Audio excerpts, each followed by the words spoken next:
In today's video, I'm going to teach you how to fix the Amazon order pending problem and ensure payment confirmation within 20 minutes. Let's dive in and troubleshoot this issue together. First, open your preferred web browser and go to Amazon.com. Starting from the home page makes it easier to access all the necessary sections of your account. Once on the home page, look to the top right corner and click Sign In. Enter your email address and click Continue. Then type in your password and click Sign In to access your account. Now that you're logged in, hover over Accounts and Lists in the top right corner and click Orders. Here you'll see a list of all your recent purchases. Pending orders are usually labeled and appear at the top of the list. Click on the order that's stuck in pending status. First, verify your payment status. Make sure your payment method is valid and that you have sufficient balance. If there's an issue, update your payment method or retry processing the payment.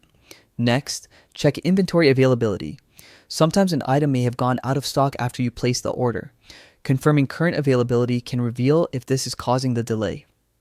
It's also important to check your account health. Any restrictions or holds can affect orders. Navigate to the account health section in your settings to ensure everything is in good standing. Finally, monitor your pending orders regularly. If the status doesn't change, contact Amazon customer service for additional assistance. By following these steps, you should be able to resolve pending transactions and ensure your orders are processed smoothly.